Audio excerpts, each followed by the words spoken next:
E aí, pessoal? Boa tarde para vocês. Meu nome é Bruno Panuto, sou desenvolvedor no iFood e eu estou aqui hoje para contar uma historinha para vocês. Eu tenho vários objetivos para essa palestra, tá? Mas eu vou estar falando sobre a saga arquitetural do iFood conectando o número de restaurantes que a gente tem hoje, tá? Uma historinha que eu conheci recentemente e eu acho que vale a pena compartilhar, vale a pena contar os insights que a gente teve. E eu tenho alguns objetivos para essa palestra. O primeiro é mostrar realmente um timeline do que aconteceu, como que a gente lidou com os problemas. Mas acho que o principal objetivo mesmo, eu quero que vocês se sintam inspirados pela palestra, né? Vendo como a gente consertou e fez algumas coisas meio não triviais e quem sabe tirar isso e evoluir isso também no trabalho de dia a dia de vocês. Esse é o meu objetivo, pelo menos, tá? Pois bem, antes da gente começar a falar de arquitetura, de serviços, etc., de tecnologia, vamos falar do iFood, tá? O que é o iFood, na real? Basicamente, é um marketplace.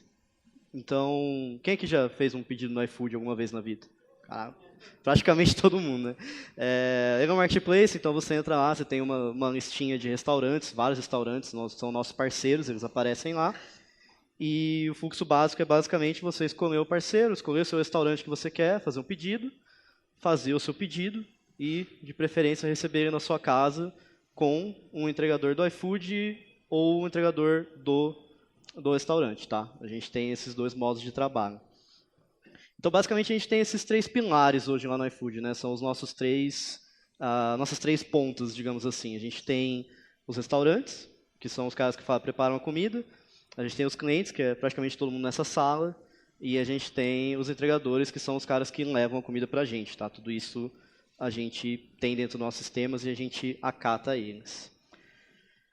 Pois bem, esse é o iFood, todo mundo sabe o que mas, por exemplo, vamos lá, que tipo de problema tem enviar pedido para restaurante online, né? Quando você para pensar, você fala, pô, é tão difícil assim mesmo? Será que merece mesmo uma palestra na KCON? Eu espero que sim.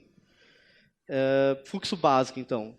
O cara faz o pedido pelo app, o cara, né, você paga ali no app, a gente tem essa opção também. O restaurante recebe aquele pedido de alguma forma, a gente vai entrar em detalhes de como ele recebe esse pedido, tá? Tem duas formas principais. Confirma o pedido, que é quando a gente vê lá que o pedido foi confirmado no aplicativo, dá aquela felicidade, e aí ele começa a preparar o pedido. E aí, eventualmente, ele entrega ao cliente de alguma forma, seja via um entregador do iFood ou um entregador do restaurante. Até aí tudo bem. E aí quando você para pensar assim, se eu estivesse fazendo um iFood hoje, tá? Se eu tivesse realmente tendo esse problema, o que eu poderia fazer? É muito simples. Eu tenho aí uma API para entrada de pedidos, que é onde o aplicativo vai fazer os posts dele, para você poder entrar o pedido. Escreve isso no banco relacional, sem nenhum problema. E aí você tem mais uma API aí de polling do outro lado e faz um appzinho para o restaurante lá poder consultar esses pedidos. Tranquilo, né? Acabou, sobe crédito, acabou a palestra, era isso mesmo. Só que não, né? Tem alguns probleminhas aí. Quando você chega numa certa escala, começa a ter alguns problemas que você não tinha antes, tá? E você não pode simplesmente pegar 150 mil RPM, que é o que a gente tem hoje no iFood, por exemplo, em alguns serviços, e simplesmente jogar isso para um post, jogar isso para uma SQL. Não é assim que funciona. Você pode enfiar um monte dessas caixinhas aqui quando você quiser, não vai funcionar do jeito que você acha que vai funcionar. E chega uma hora que o banco vira o seu gargalo, né? Pode ter outros gargalos, mas geralmente, 90% dos casos, o banco é aquele gargalinho chato que a gente tem que cuidar. Então, beleza, a gente tem uma ideia básica, a gente fez, tá, funciona, tá? Não estou dizendo que é uma arquitetura ruim, pelo contrário, ela permite que você avance rapidamente, mas chega uma hora que simplesmente não dá, né? Chega uma hora que não vai mais sair dali, você não pode pegar aquele seu throughput e simplesmente jogar no seu banco relacional. Tá, spoiler então, essa é a nossa arquitetura hoje, eu não quero que vocês gastem muito tempo pensando nisso, porque a gente vai entrar em detalhes aqui em cada um desses serviços, tá? E, embora eu não vá explicitar diretamente os conceitos, tem uma conclusão em cima disso, mas o que a gente tem aqui que interessa nesse slide agora, nesse momento, é um ponto de entrada e um ponto de saída, entre aspas, né? É aqui onde os restaurantes vão receber pedidos e é aqui onde esses pedidos vão ser validados. A gente vai entrar em detalhes com mais cuidado aí em cada um deles, mas pontos interessantes são serviços de conectividade, serviços de polling, que tem a sacada tecnológica mais legal aí, tá? Mas antes da gente entrar efetivamente na arquitetura que a gente tem hoje, eu queria dar uma linha do tempo, né? Como que o iFood saiu, e eu estou falando isso lá desde o começo mesmo, até hoje, e, de certa forma, mostrar como essa arquitetura evoluiu ao longo do tempo, tá? Então, lá em 2012, bem antes de 2012, né, tinha uma central, tinham pessoas nessa central, você ligava para essa central, fazia o seu pedido e, eventualmente, seu pedido era entregue. Tinha lá uma galera fazendo telemarketing nessa época, em 2012. Foi assim que a empresa cresceu inicialmente, não demorou muito tempo. Eles começaram a enviar pedido via fax. Nossa, ápice da tecnologia, é muito legal. Eu nem sabia disso, eu descobri recentemente. Depois disso, a gente conseguiu fazer um POS, né, que ele ia no restaurante lá, o POS era um firmware escrito em C, fazia polling no banco de dados. Provavelmente aquela mesma arquitetura do começo que a gente falou, tinha um banquinho relacional, tinha algumas APIs ali, e ele usava essa API para receber pedidos, né, etc. Tudo isso antes de 2012, tá? Então, nesse meio tempo, a empresa cresceu muito e foi aí, perto de 2013, que lançou um aplicativo desktop. Então, ainda naquela arquitetura que a gente viu no começo. Não é exatamente a mesma, mas pelo menos uma variação dela. E era aqueles bons tempos de SOAP, né? Então, serviço desktop, web service, todo mundo adora SOAP, né? Quem nunca gostou disso, pelo amor de Deus. Só que teve um turning point, né? Em 2013 a gente teve o primeiro aplicativo e aí foi onde a gente triplicou de tamanho. Então já começou a ficar óbvio que aquele banquinho relacional, aquelas APIs, aquelas coisas não iam escalar do jeito que a gente achava que iria e realmente não escalou. E foi mais ou menos nessa época que nasceu o meu time, o time de Connection dentro do iFood, o squad de Connection, por assim dizer. E eles tentaram achar algum jeito de alguma forma, diminuir o que eles estavam fazendo, porque tem muito polling é chato de fazer, é difícil de controlar, e a gente chegou no, puta, por que a gente não vai fazer um WebSocket, então? É muito simples, a gente faz o restaurante abrir uma conexão WebSocket com um servidor nosso, e a gente entrega o pedido via WebSocket. Né? Parece que faz sentido. E faz muito sentido, só tem que tomar cuidado com o WebSocket por alguns motivos. Por exemplo, é um pouco difícil de escalar. Porque imagina assim, vamos imaginar que a gente tem um cluster de WebSocket, certo? A gente precisa escalar, vamos colocar mais máquinas, subir um cluster. O restaurante conecta numa máquina e o nosso sistema interno manda pedido em outra máquina. Então, o próprio cluster tem que saber dos nós para poder rotear as mensagens. Isso é um problema difícil de resolver. Talvez na época não tivesse soluções tão boas. Hoje a gente ainda tem esse cara, mas ele não é muito usado. A gente moveu para arquiteturas melhores ao longo do tempo.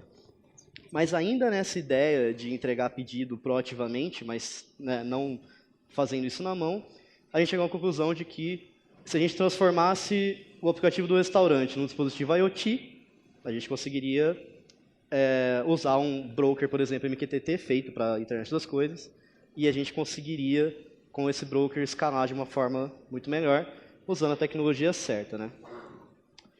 Beleza, foi meio foreshadowing, a gente vai entrar em mais detalhes, então, de como a gente chegou nisso, nessa coisa aqui, tá? E eu vou meio que destrinchar isso aqui para vocês, efetivamente falando.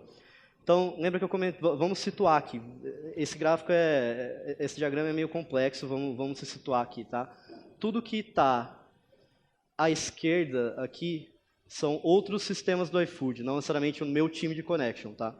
E tudo que está à direita desse API Gateway é mundo externo, rua, restaurante, não está dentro do nosso prédio, entendeu? Nossa infraestrutura não está na Amazon, não está na cloud. Então, imagine que tem uma caixa preta aqui, e essa caixa preta é Connection, e a gente resolve o problema de entregar pedidos e eventos, a gente vai entrar mais nos eventos, para um restaurante online. Então, se eu fosse explicar para vocês, se você estivesse entrando no meu time hoje, eu fosse explicar para vocês por cima como é que funciona. Esse cara aqui é o ponto de entrada, então os pedidos entram nele, chamada HTTP. Esse cara aqui é um cara bem quente, o Gateway Core. Ele tem uma máquina de estados lá dentro, é ele que valida o pedido e vê se ele está num status aceitável. Né? A gente vai entender por que ele faz isso depois. A hora que ele recebeu esse pedido, ele validou, ele vai publicar no SNS, que é um SNS bem grande. Né? A gente tem muita coisa passando nele, praticamente o iFood inteiro hoje. E desse SNS a gente tem várias coisas, mas vamos focar nesse SQS aqui e nesse serviço, que é o Order Events. Ele é bem simples, na verdade. Ele indexa em memória o pedido. Acabou. É só isso que ele faz. Eventualmente, a gente tem um restaurante aqui, atrás de um API Gateway, fazendo uma chamada de polling. Então, nós temos aqui um serviço que vai fazer um polling de eventos nesse cara aqui. Tá? E aí a história começa a ficar legal. Quem já deve estar se perguntando, puta, mas e se esse cara falhar, etc. Vamos chegar lá. Outra coisa que acontece, quando o restaurante faz uma chamada de polling para receber eventos, a gente entende que aquele restaurante está online. Ou seja, ele está pronto para receber pedido, ele vai aparecer na busca. Ele tem que aparecer na busca para receber pedido.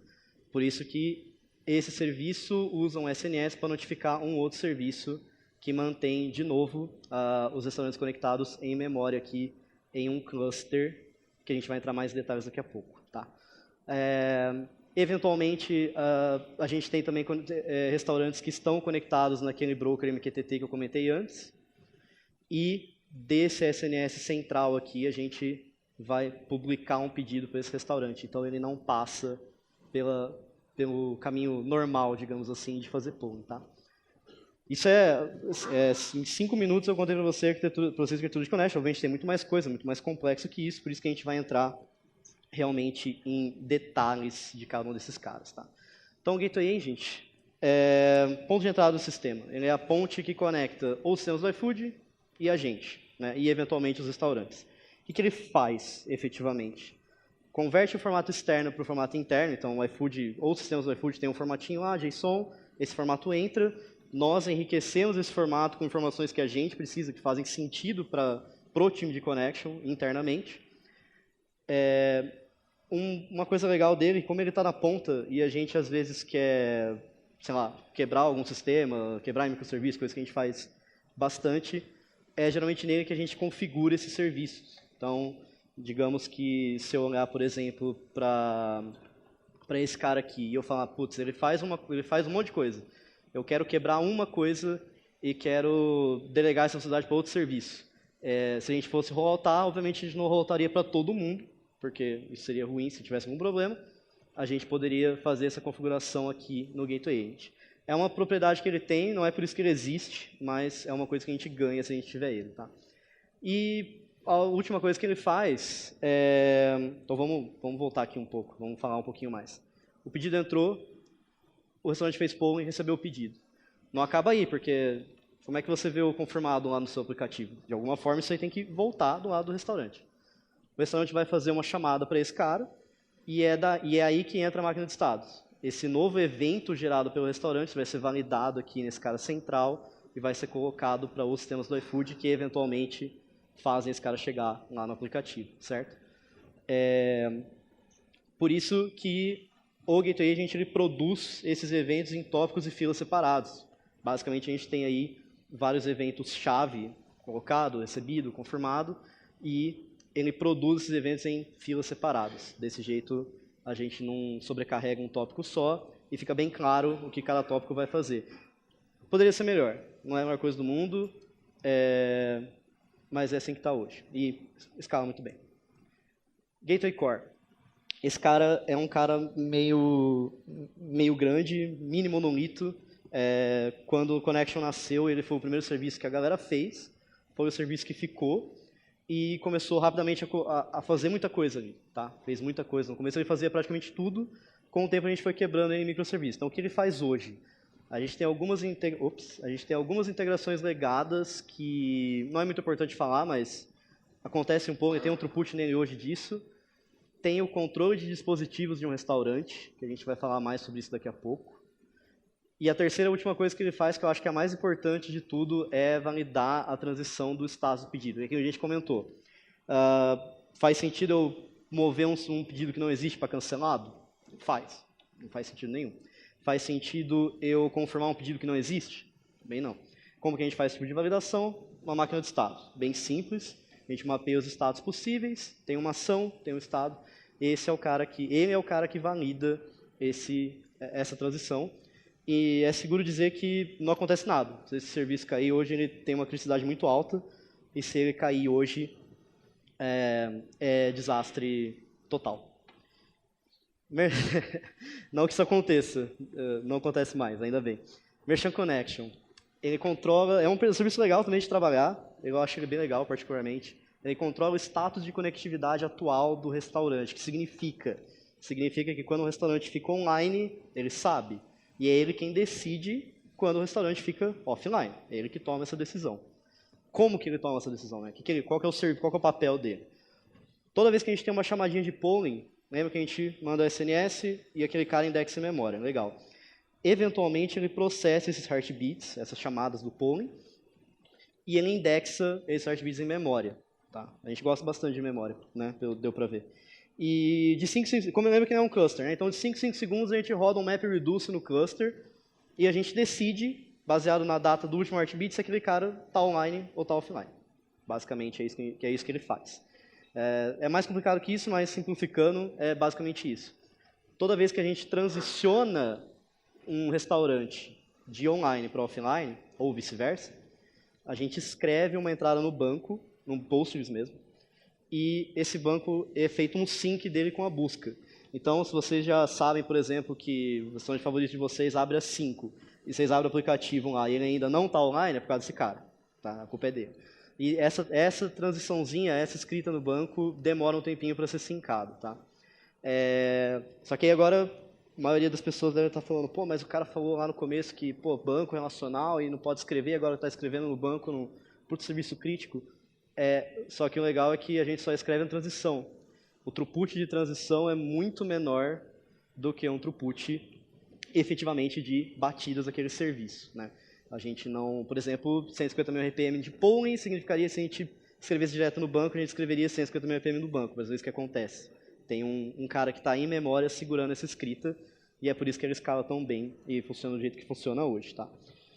Ao mesmo tempo, algumas palavrinhas-chave sendo jogadas aqui, né? Putz, processar heartbeat, indexar em memória, map reduce, cluster. Quando você para para pensar, isso é um problema meio difícil, assim. Não é uma coisa muito trivial de fazer, não é alguma coisa que a maioria das pessoas, inclusive eu, tenha feito uma vez na vida. Então, tem alguma coisa aí por trás que está facilitando isso, está permitindo que a gente faça isso. E existe essa tecnologia muito bacana, é o Apache Ignite. Para quem não conhece o Apache Ignite, ele é basicamente um banco de dados SQL em memória, um cache em memória, que permite você fazer queries SQL em cima dele. Tá? Você define os seus caches como se fossem tabelas e você faz inserts, faz selects, faz joins distribuídos dentro de um cluster. Tem muita coisa para fazer com ele. E uma das coisas legais que ele faz é justamente esse map reduce, que a gente usa no Merchant Connect, por exemplo, para determinar o status do restaurante. Seria mais difícil sem o Ignite possível, mas mais difícil. E é um cara que o time achou e pilotou e acabou dando muitíssimo certo. Tá?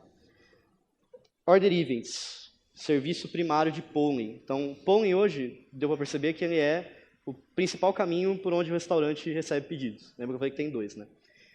E esse é o cara que deixa vocês fazer o pedido de vocês. Ele é o cara que indexa em memória esses eventos que o core valida. Então, quando o pedido entra, ele é indexado em memória aqui, e quando a API de polling bate nele, o pedido está lá em memória, é super rápido, é bem tranquilo, e ele responde. É basicamente isso que ele faz, ele não faz muita coisa. Se vocês entrassem em Connection hoje, vocês dariam manutenção nesse cara sem nenhum problema. Ele é bem tranquilo.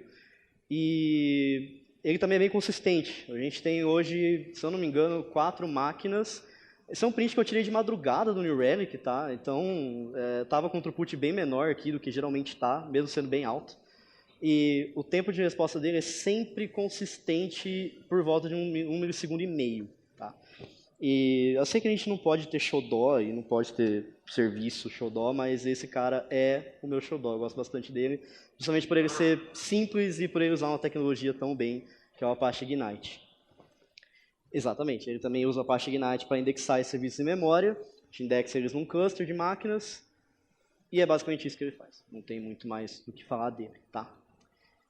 A gente também tem as APIs do Kitchen, que parece lá no diagrama que é uma coisa só, mas não é. A gente quebrou ela em microserviços ao longo do tempo. A gente tem um serviço dedicado para fazer polling, é só isso que ele faz, responde as rotas de polling. Todos eles estão atrás de um API Gateway, então esse controle é, na verdade, feito pelo API Gateway. A gente não tem um Service Mesh ainda. A gente tem o Kitchen Connection, que responde coisas relacionadas a pedido, pega detalhes de pedido, integra, confirma, etc. E a gente tem o Kitchen Endpoint, que ele faz o resto relacionado ao pedido, não necessariamente relacionado à parte crítica de entregar aquele pedido para o restaurante. Tá? E um dos últimos serviços, né, que a gente tem é o Connection Polling. Mas antes de eu falar dele, eu queria voltar para o diagrama. Vamos parar para pensar. O restaurante faz um polling, batendo na API do Kitchen, que acaba caindo no order events. Se antigamente, e quando eu digo antigamente, algumas semanas atrás, essa chamada do order events, esses 150 mil RPM que chega aqui nesse API Gateway e eventualmente cai no Ignite aqui em memória, tinha um restricts que direcionava ele caso esse cara estivesse fora para o Gateway Core. Agora, o Gateway Core, lembra que ele era um mini monolito, então ele não é muito especial, ele tem um Postgres ali. Lembra daquele primeiro slide, 150 mil RPM do banco? É isso que acontece aqui. É isso que acontecia aqui, né? É bom falar no passado isso. Quando esse cara caía, não era muito, mas de vez em quando. A gente tem um load test que estressa bem ele, 8 vezes mais do que o normal, então eventualmente é normal ver ele cair. E esse load test é feito, obviamente, em produção, porque é lá que a gente tem que testar, né? E era muito ruim ter esse cara aqui respondendo. Então imagina uma coisa que aconteceu recentemente, não faz muito tempo, esse cara caiu no almoço, tá? O almoço é uma das horas mais críticas lá no iFood, né? É o horário que a gente não faz deploy, basicamente. E o fato dele cair nessa hora fez com que a gente jogasse o throughput do almoço nesse cara, né? Ele aguentou até por aqueles 5 minutos lá, mas não é saudável ficar fazendo isso. Então o que a gente sentou e pensou? Poxa, seria muito legal a gente ter um serviço para fazer justamente essa parte mais treta, crítica, que é o fallback, que é o cara que faz isso de uma forma melhor. E a gente fez o Connection Polling, que ele grava esses caras no DynamoDB. Como ele faz isso? Adivinha só, sai do Gateway Core, um SNS, um Lambda aqui, e ele indexa esse pedido no DynamoDB. Eventualmente, quando esse circuit breaker é ativado, a gente usa o Connection Polling para fazer queries no Dynamo, o que é muito melhor do que fazer queries no Postgres. Muito melhor. Muito melhor. Pelo menos 10 vezes melhor. Eventualmente, uma coisa que eu não comentei ainda é como que o restaurante faz para não receber os mesmos pedidos que ele já recebeu, né? Ele dá um ACK de volta dos eventos que ele recebeu pelo polling. Esses ACKs acabam caindo no order events e eles são propagados para o Dynamo também. Então, mesmo que esse cara caia, a gente ainda vai ter os pedidos quentes aqui nesse cara e a gente não vai ter caso de um restaurante recebendo pedido que ele já fez. O que também não seria problema, mas a gente não gosta de criar tráfego de rede em caso de desastre, é meio ruim. Tá, ok. Tudo isso que eu falei para vocês foi uma saga nossa, esses serviços, a parte Ignite, tudo isso foi para a gente consertar uma das maiores tretas lá do iFood, que é o polling, tá? Mas isso é um trabalho meio yak shaving ali, né? Você está ali postergando e escalando um certo problema que você poderia estar resolvendo de outra forma, tá? O jeito de ir para frente, o jeito de sair de 60 mil restaurantes para 500 mil não é fazendo polling, é fazendo outra coisa, melhor, mais robusta. E a gente chegou na conclusão de que a gente queria transformar o restaurante num dispositivo IoT. A gente tinha que fazer isso, a gente queria fazer isso. E acabou dando muito certo com o broker MQTT que a gente colocou lá em produção. Se a gente voltar no diagrama mais uma vez, quem eu falei, esse pedido entra validado tópico, lambda, broker, disparado para cá, através da nossa arquitetura de tópicos, né? Basicamente é um pub-sub.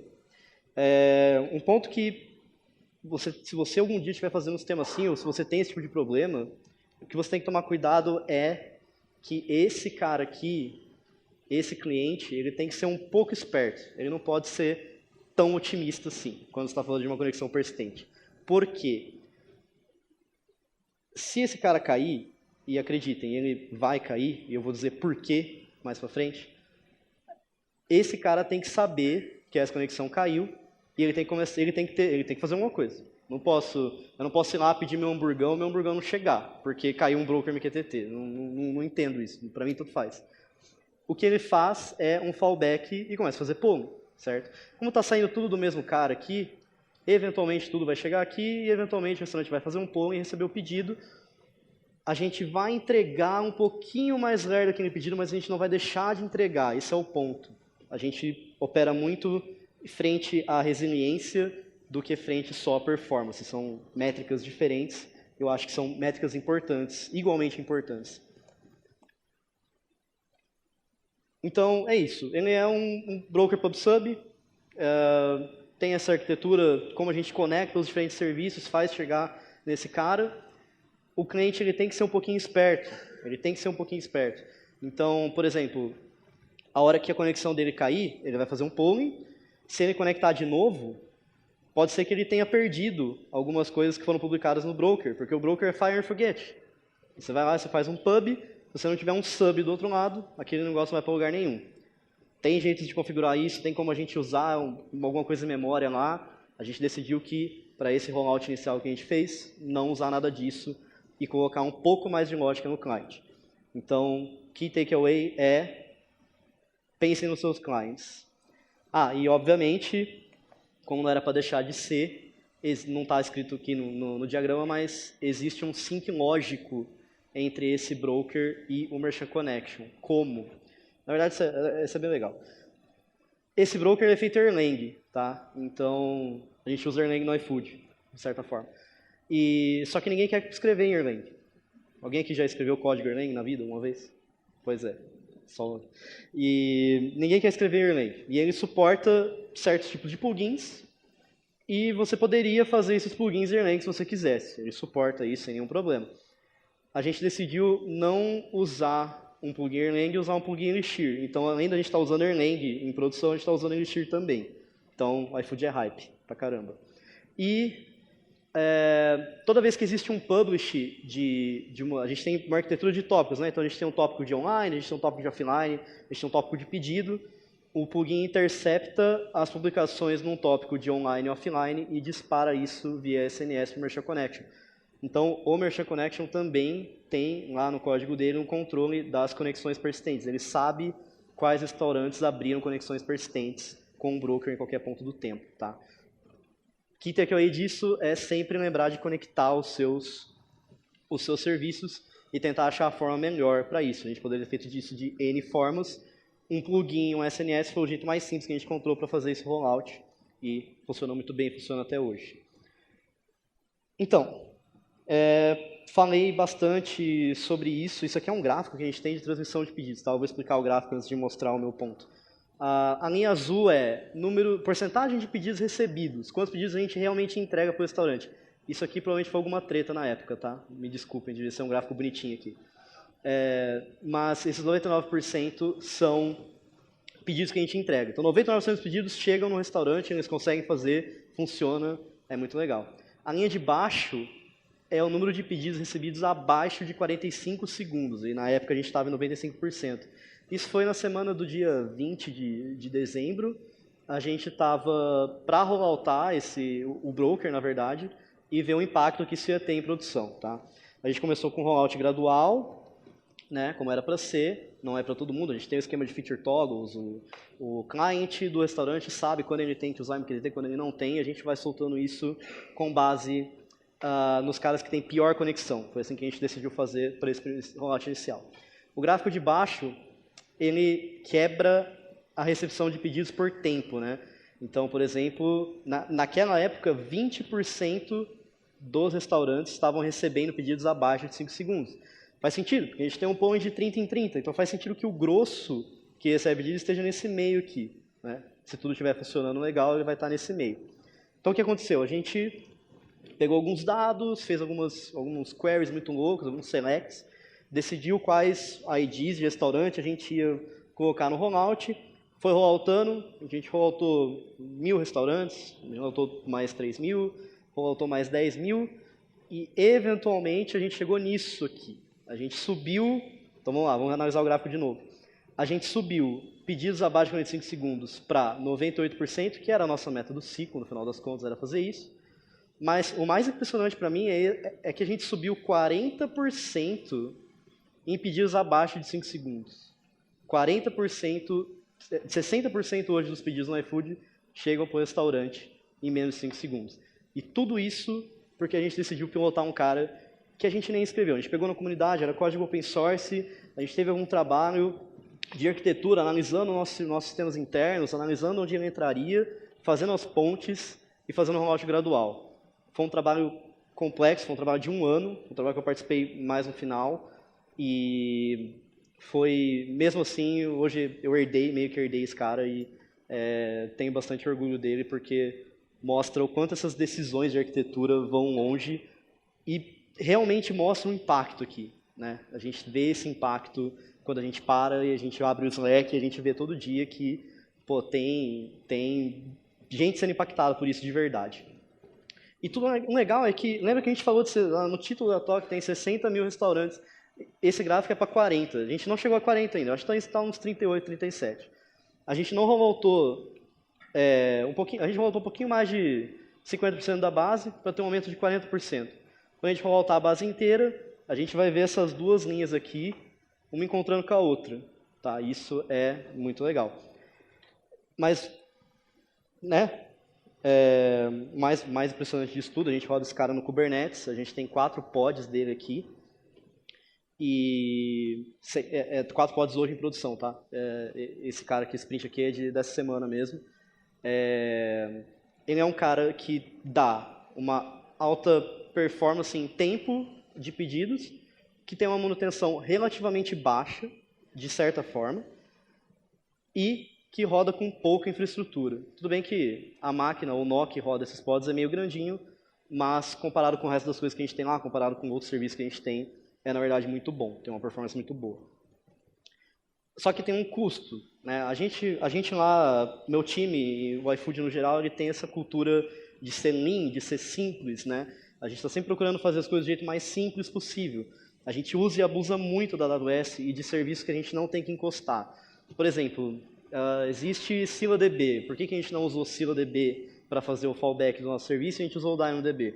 A gente não tem que encostar a mão. A gente tem que encostar a mão. A gente vai lá, a gente sobe, a gente calcula o quanto a gente quer provisionar, joga aquele throughput para ele e está feito. Tá? A gente não precisa manusear servidor. Tudo isso é tempo de infraestrutura que é cortado e a gente pode focar em fazer o que a gente quer fazer de verdade, que é trabalhar e fazer features para o restaurante, certo? No caso do meu time que trabalha especialmente com restaurantes. Além disso, o broker ele tem um custo de implementação, sim. No começo, a gente teve um problema muito sério com split brain, né? Então, o que acontecia? Quando a gente usava, na verdade, o broker, a implementação dele, o open source dele, usa a API do Kubernetes para descobrir os outros nós do cluster. Até aí tudo bem. O que acontece quando essa API cai? É muito simples. Cada nó do broker que você subiu, se a gente subiu 4 pods, né? Cada nó vira um cluster por si só. Ele acha que ele está sozinho no mundo, ele é aquele único nó. Por que isso é ruim? Se você tem um restaurante conectando num nó e você tem aquele lambda lá que empurra pedido conectando em outro, ele nunca vai chegar. É o mesmo problema do WebSocket que a gente tinha antes, né? Ele nunca vai chegar no restaurante. Só que a parte mais chata disso é que, se você olhar para o lado do cliente, vai estar tudo lindo. Ele está conectado, está tudo bala, ele não vai cair, né? Porque lembra que se o broker cair, a gente faz, então ele cair é de boa. Se a gente for lá agora e desligar ele, o impacto é 0. Nesse caso não é, porque está tudo certo. Na visão do cliente está tudo lindo, tudo maravilhoso e nada está acontecendo de errado. A gente teve que resolver esse problema porque na comunidade não teve. A gente implementou na mão um health check com eleição de maioria. Foi bem treta, assim.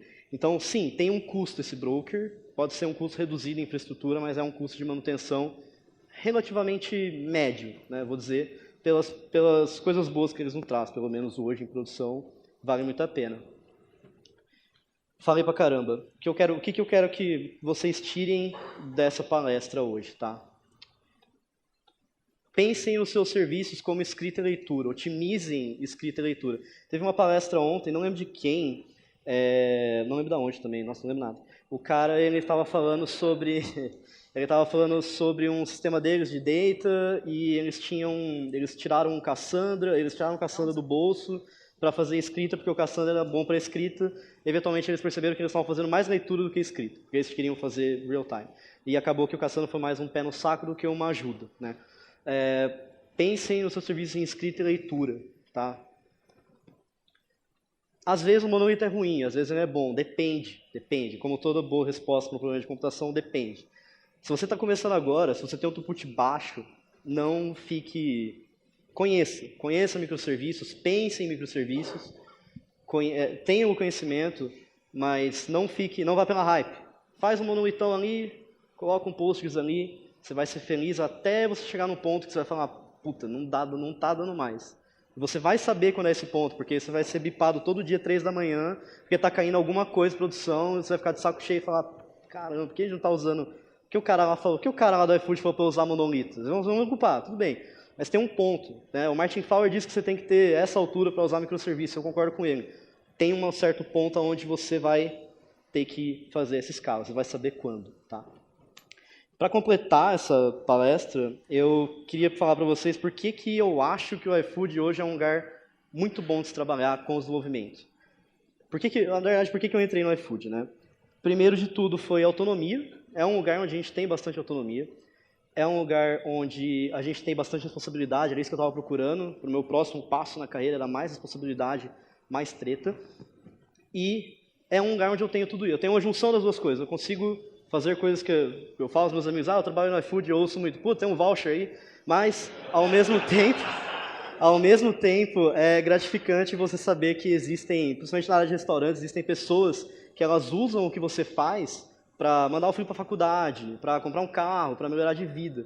É gratificante isso, esse balanço entre responsabilidade, essa treta, né, de tecnologia no geral, e impactar a vida das pessoas. É por isso que eu acho que o iFood é um lugar do caralho para se trabalhar. E a gente tem vaga em Connection, então se vocês gostam de problema difícil, vem falar comigo, porque lá tem bastante, a gente está precisando de gente, viu? Vai dar manutenção de tudo isso que eu mostrei, tá?